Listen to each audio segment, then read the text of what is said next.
आज कहानी है एक ऐसे राजवंश की जिसका नाम इतिहास ने लिखा।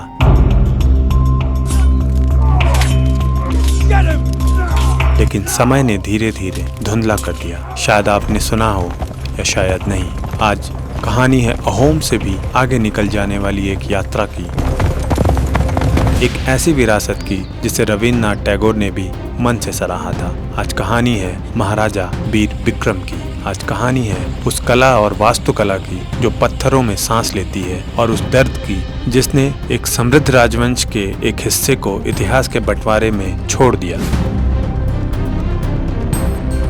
आज कहानी है उस पहचान को फिर से पाने की, उस राजवंश को भारत की आत्मा में शामिल करने की। आज कहानी है पूर्वोत्तर से माणिक्य राजवंश की। Welcome to in a call.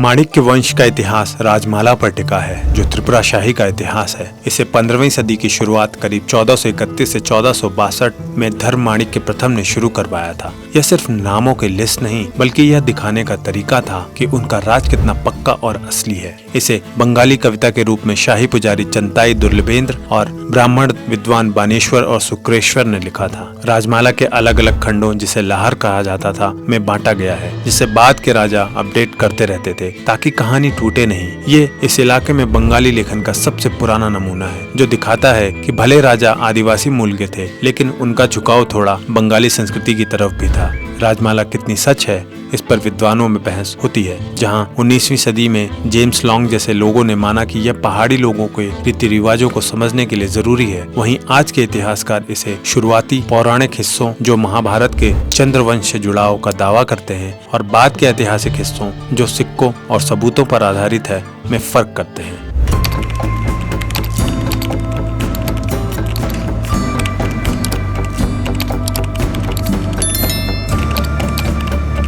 Manikya वंश एक्चुअली 185 राजाओं की एक अटूट लाइन का दावा करता है, जो अपने पूर्वजों को सम्राट ययाति या उसके बेटे द्रुयु और पुरानी कथाओं से जोड़ते हैं। वंशावली की इस कहानी का एक बड़ा सामाजिक मकसद ये था कि इससे स्थानीय त्रिपुरी या टिप्रा आदिवासियों को हिंदू जाति व्यवस्था में, खासकर छत्री बनने में या शामिल होने में मदद मिली। जब राजाओं ने अपने पारंपरिक आदिवासी टाइटल फा, जिसका कोकबुरुक भाषा में मतलब है पिता या मुखिया, को छोड़कर संस्कृत भाषा वाला नाम माणिक्य अपनाया, तो यह राज्य पक्के होने की निशानी थी। हालांकि कुछ लोग ये भी कहते हैं कि महामाणिक्य ने इसे पहले अपनाया था, लेकिन इतिहासकार ये मानते हैं कि रत्नाफा, बाद में रत्ना माणिक्य प्रथम जो थे, ही इसके मुख्य इंसान थे। राजमाला के मुताबिक जब रत्नफा को उनके भाई बहनों ने हटा दिया, तो उन्होंने बंगाल के सुल्तान से शरण ली। जब उन्हें 15वीं सदी के बीच में बंगाली सेना की मदद से अपना राज्य वापस मिला, तो उन्होंने माणिक्य टाइटल अपनाया, जो फिर 1947 तक हर राजा के नाम के साथ जुड़ा रहा।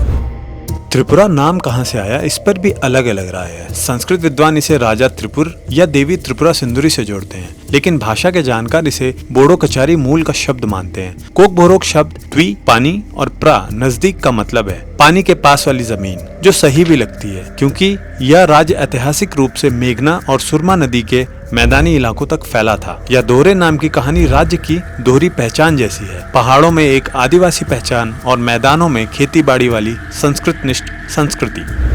15वीं और 16वीं सदी के बीच माणिक्य वंश का शाही दौर था। इस समय यह राज्य इतना ताकतवर था कि बंगाल की सल्तनत और अराकान के राज को चुनौती दे सके। रत्न माणिक्य प्रथम को आदिवासी सरदारी को एक व्यवस्थित राजशाही में बदलने का बड़ा श्रेय दिया जाता है। बंगाल में उनके वनवास ने उन्हें वहां के प्रशासन और सेना के तौर तरीके सिखाए, जिसे उन्होंने त्रिपुरा में लागू किया। उसमें कुछ पॉइंट ऐसे थे जैसे प्रशासनिक सुधार, उन्होंने प्रशासन को फिर से जमाया और अधिकारियों को फारसी, बंगाली और संस्कृत स्टाइल के टाइटल दिए। आबादी में बदलाव, रिकॉर्ड के मुताबिक वो पहले राजा थे जिन्होंने 4000 बंगाली परिवारों को त्रिपुरा में बसाया, ताकि खेती बढ़ सके और प्रशासन चल सके। इसने आबादी में एक ऐसा बदलाव शुरू किया कि जिसका असर सदियों तक रहा। सिक्के, उन्होंने वंश के पहले चांदी के सिक्के चलाए, जो बंगाल के सुल्तानों के वजन के हिसाब से थे, लेकिन उन पर संस्कृत लिखावट और हिंदू चित्र थे। खास बात यह थी कि उन्होंने राजा के साथ रानी का नाम भी लिखवाना शुरू किया, जो दिखाता है कि त्रिपुरी समाज में शाही महिलाओं का रुतबा कितना ऊंचा था। धन्य माणिक्य का राज वो समय था जब राज्य सबसे ज्यादा फैला। इन्होंने कोमिला, सिलहट और चटगांव के मैदानों पर कब्जा जमाया। उनकी सेना ने बंगाल के सुल्तान अलाउद्दीन हुसैन शाह के हमलों को भी रोका और एक बड़ी ताकत के सामने त्रिपुरा की आजादी को बचाए रखा। वे शक्ति के उपासक थे। उन्होंने 1501 ईस्वी में उदयपुर में त्रिपुरा सुंदरी मंदिर माताबाड़ी बनवाया। यह 51 शक्तिपीठों और राज्य का एक मुख्य धार्मिक केंद्र बन गया, जिसने अलग अलग आदिवासियों और जनजाति समूहों को एक साथ जोड़ा। विजय माणिक्य द्वितीय के समय को अक्सर इस वंश की ताकत का सबसे ऊंचा पॉइंट माना जाता है, क्योंकि नदियों वाले इलाकों को देखते हुए उन्होंने एक मजबूत नेवी बनाई, जिससे वो पद्मा और मेघना के डेल्टा इलाकों तक अपनी ताकत दिखा सके। उनके सिक्के एक गहरी धार्मिक सोच दिखाते हैं, जिन पर अर्धनारीश्वर, आधे शिव और आधे पार्वती और विश्व रूप के चित्र थे, जो दिखाते थे कि राजा ब्रह्मांड को संभालने वाला है। उन्होंने बंगाल सल्तनत के गिरने और सूर्य वंश के उठने के समय बड़ी समझदारी दिखाई और त्रिपुरा की आजादी बचाए रखी, जबकि पड़ोसी राज्य गिर रहे थे। 16वीं सदी के अंत में पूर्व की तरफ से एक नया खतरा आया, अराकान लोग। अमर माणिक्य, जो पहले एक सफल राजा थे जिन्होंने अमर सागर झील खुदवाई थी, उन्हें अराकान सेना के भयंकर हमले का सामना करना पड़ा और राजधानी उदयपुर की लूट और राजा हत्या ने लगातार फैलते साम्राज्य का दौर खत्म कर दिया और बड़ी ताकतों के खिलाफ बचाव का दौर शुरू हुआ। 17वीं सदी में मुगल साम्राज्य नॉर्थ ईस्ट में घुसने लगा। माणिक्य राजाओं को एक मुश्किल स्थिति में रहना पड़ा, पहाड़ों में आजाद और लेकिन मैदानों में दबे हुए। जहांगीर के बाद औरंगजेब के तहत मुगलों ने त्रिपुरा को दबाने के लिए कई नए हमले किए, क्योंकि वहां हाथियों के जंगल थे और चटगांव जाने का रास्ता था। यशोधर माणिक्य और गोविंद माणिक्य जैसे राजाओं को मुगलों के भारी दबाव का सामना करना पड़ा। राज्य को हाथियों और हाथीदांत के रूप में पेशकश या नजराना देने के लिए मजबूर किया गया। बंगाल के मुगल गवर्नर अक्सर राजा बनने की लड़ाई में दखल देते थे और रेवेन्यू के बदले किसी एक दावेदार का साथ देते थे। इससे राजा की ताकत कमजोर हुई और गुटबाजी बढ़ी। सबसे बड़ा बदलाव 1773 में हुआ, एक्चुअली जब बंगाल के नवाब शुजाउद्दीन मोहम्मद खान ने राज्य के उपजाऊ मैदानी इलाकों जैसे टिप्रा, नौलाखी, सिलहट के हिस्से को पूरी तरह हड़प लिया। इस इलाके को चकला रोशनाबाद, रोशनी की जमीन नाम दिया गया। माणिक्य राजा से ये जमीनें पूरी तरह नहीं छीनी गई, बल्कि उन्हें एक जमींदार बना दिया गया। इससे एक अनोखी दोहरी हैसियत या डुअल स्टेटस बनी। पहाड़ी इलाकों हिल टिप्रा, जो आज के त्रिपुरा में है, वहाँ राजा आजाद शासक थे, वहाँ के कानून खुद चलाते थे। चकला रोशनाबाद, जो बंगाल में है, वे नवाब और बाद में अंग्रेजों की प्रजा थे, टैक्स देते थे और बंगाल के कानून मानते थे। यह आर्थिक रूप से बहुत अहम था, क्योंकि चकला रोशनाबाद की कमाई पहाड़ी प्रजा से होने वाली कमाई से बहुत ज्यादा थी। इसका मतलब था कि राजा उस इलाके पर आर्थिक रूप से निर्भर हो गए जहां उनका कोई राज नहीं चलता था, और बाद में अंग्रेजों ने इसका खूब फायदा उठाया। मुगलों से अंग्रेजों के राज में बदलाव 1761 के हमले से हुआ। ब्रिटिश ईस्ट इंडिया कंपनी के नवाब मीर कासिम की तरफ से कृष्ण माणिक्य पर हमला किया। राजा ने अपनी कमजोरी समझकर बिना बड़ी लड़ाई के सरेंडर कर दिया। 1761 में राल्फ ली को पहला रेजिडेंट बनाया। उनका मुख्य काम चकला रोशनाबाद से टैक्स वसूलना था। अगली एक सदी तक अंग्रेज त्रिपुरा को सिर्फ कमाई के नजरिए से देखते रहे और राजा को बस एक जिद्दी जमींदार समझते रहे। हिल टिप्रा का स्टेटस 1809 तक साफ नहीं था, जब ब्रिटिश सरकार ने आखिरकार माना कि पहाड़ों पर राजा का हक स्वतंत्र राज्य के तौर पर है। त्रिपुरा को 13 तोपों की सलामी वाला प्रिंसली स्टेट माना गया, लेकिन दोहरी हैसियत ने उसका पीछा नहीं छोड़ा। गद्दी के झगड़े अक्सर ब्रिटिश अदालतों में सुलझाए जाते थे, जो राजा की गद्दी को जमींदारी से जुड़ा एक जायदाद का झगड़ा मानती थी। इसका मतलब यह था कि आजाद राज्य का उत्तराधिकारी कौन होगा, यह ब्रिटिश कानून तय करता था। अंग्रेजों ने राज्य की सीमाएं तय कर दी, जिससे पहाड़ी इलाका बंगाल के जिलों से अलग हो गया। इसने पहाड़ों की आबादी को कुछ समय के लिए तो बचाए रखा, लेकिन राज्य को मैदानी इलाकों में हो रहे विकास से काट दिया। 19वीं सदी के अंत में समझदार तानाशाही का दौर आया, जब लगातार 4 राजाओं ने अंग्रेजों की शांति पैक्स ब्रिटेंशिया का फायदा उठाकर राज्य के प्रशासन, कानून और संस्कृति को आधुनिक बनाया। वीरचंद्र माणिक्य की तुलना अक्सर जापान के सम्राट मिजी से की जाती है, क्योंकि उन्होंने एक पुराने सामंती राज्य को आधुनिक बनाया। उन्होंने 1877 में गुलामी को खत्म किया और राज्य के प्रशासन को ब्रिटिश बंगाल मॉडल पर ढाला। उन्होंने बजट सिस्टम शुरू किया, पुलिस को न्यायपालिका से अलग किया और कानून बनाए। वो एक विद्वान, एक कवि और और एक फोटोग्राफर थे। उन्होंने ही रविंद्रनाथ टैगोर के साथ इस वंश के रिश्ते की शुरुआत की। उन्होंने युवा कवि की प्रतिभा को पहचाना और उन्हें एक ऐसा शाही समर्थन दिया कि जो 3 पीढ़ियों तक चला। राधा किशोर ने संस्थान बनाने और भलाई के कामों में ध्यान दिया। उन्होंने विक्टोरिया मेमोरियल हॉस्पिटल बनवाया और ढाका के जगन्नाथ कॉलेज की मदद की। उन्होंने वैज्ञानिक जगदीश चंद्र बोस को उस समय पैसे दिए जब अंग्रेज सरकार मदद नहीं कर रही थी। आधुनिकीकरण और दान पुण्य से भरी खर्च के बावजूद उन्होंने असम के साथ प्रशासन को मिलाने के ब्रिटिश दबाव के खिलाफ राज्य की अलग पहचान बनाए रखी। बीरेंद्र किशोर ने शिक्षा और कला पर ध्यान देते हुए सुधारों के कार्य को जारी रखा। उन्होंने त्रिपुरा सिविल सर्विस को पक्का किया और पढ़े लिखे बंगालियों को भर्ती किया, जिससे शाही परिवार और बंगाली बुद्धिजीवियों के बीच रिश्ता गहरा हुआ। वो खुद एक बहुत अच्छे पेंटर थे। उनके राज में शाही दरबार में पेंटिंग की कंपनी स्कूल शैली काफी फली फूली। आखिरी शासक राजा वीर विक्रम किशोर को आधुनिक त्रिपुरा का पिता माना जाता है। उनका राज दूसरे विश्व युद्ध और भारतीय स्वतंत्रता आंदोलन के उथल पुथल वाले समय में था। उन्होंने अगरतला का मास्टर प्लान बनाया और इससे वे नियोजित शहर में बदला। उन्होंने उजैंता पैलेस को संवारा और रुद्रसागर झील के बीच नीर महल बनवाया, जो हिंदू और इस्लामिक वास्तुकला का अनोखा मिश्रण है। 1937 में उन्होंने एक यूनिवर्सिटी टाउन का सपना देखा और महाराजा वीर विक्रम कॉलेज की नींव रखी ताकि राज्य में उच्च शिक्षा आ सके। बंगाली अप्रवासन इमिग्रेशन के दबाव के पहले ही भांपते हुए उन्होंने 1943 का ट्राइबल रिजर्व ऑर्डर जारी किया। इससे अंदरूनी इलाकों की बहुत सारी जमीन खासतौर पर 5 आदिवासी जनजाति के लिए आरक्षित कर दी, जो आज भी त्रिपुरा में आदिवासियों के हक की आधारशिला है। उन्होंने सिंघर बिल अगरतला में पहला हवाई अड्डा बनवाया, जिससे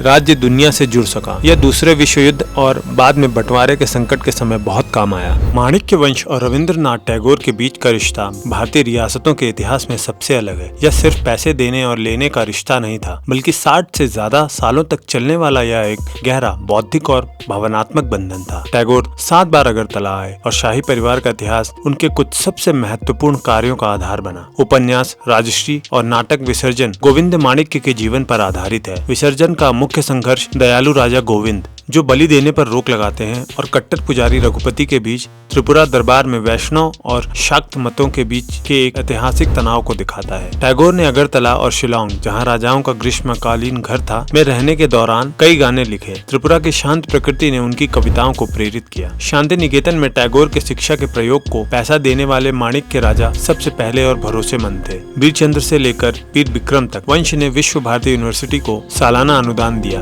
यहाँ तक कि जब राज्य का खजाना खाली था, तब भी कवि का अनुदान शायद ही कभी रुका हो। बदले में टैगोर ने शिक्षा को बेहतर बनाने के लिए अगरतला में कुछ शिक्षक भेजे। वीरचंद्र माणिक्य ने ही टैगोर की शुरुआती रचनाओं भग्न हृदय को पढ़कर उन्हें सबसे पहले कवि गुरु कहा था। वो भी तब जब बंगाली आलोचक युवा लेखक को भाव नहीं दे रहे थे। राजा की यह तारीफ टैगोर के शुरुआती आत्मविश्वास के लिए बहुत जरूरी थी।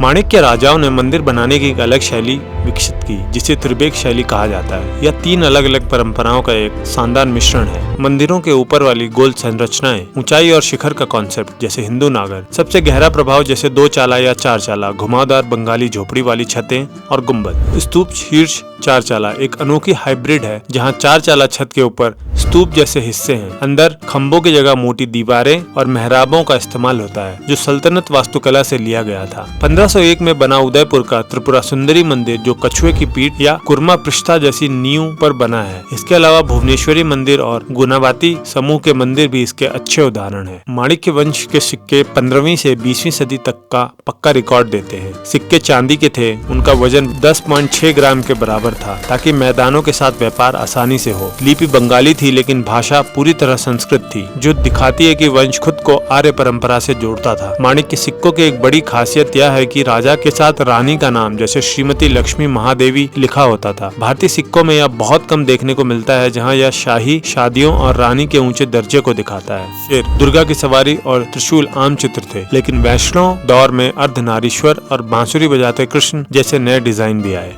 वंश का अंत 1947 की उथल पुथल वाली घटनाओं से हुआ। भारत के बंटवारे ने त्रिपुरा को उसकी आर्थिक जीवन रेखा चकला रोशनाबाद से काट दिया और आबादी में ऐसा बदलाव किया जिसने राज्य को हमेशा के लिए बदल दिया। मई 1947 में महाराजा वीर विक्रम की मौत हुई और उनके नाबालिग बेटे किरीट विक्रम किशोर माणिक्य वारिस बने। महारानी कंचन प्रभा के नेतृत्व में एक रीजेंसी काउंसिल यानी संरक्षक परिषद बनाई गई। 13 अगस्त 1947 को महारानी ने विलय के दस्तावेज इंस्ट्रूमेंट ऑफ एक्सेशन पर साइन किए, जिससे जिससे विदेश मामले, रक्षा, संचार भारत के पास चले गए, लेकिन अंदरूनी प्रशासन रीजेंसी के पास रहा। बंगाल के बंटवारे के साथ साथ चकला रोशनाबाद की जिम्मेदारी, जो शाही परिवार की कमाई का मुख्य जरिया थी, पूर्वी पाकिस्तान जो कि अब बांग्लादेश में है, में चली गई। इस आर्थिक चोट ने राज्य का स्वतंत्र बने रहना नामुमकिन कर दिया। तीन तरफ से पूर्वी पाकिस्तान से घिरने के कारण त्रिपुरा सांप्रदायिक हिस्से से भाग रहे हिंदू शरणार्थियों के लिए पनाहगाह बन गया। मानवीय चिंता और बंगाली संस्कृति से पुराने रिश्तों के कारण रीजेंसी प्रशासन ने शरणार्थियों का स्वागत किया।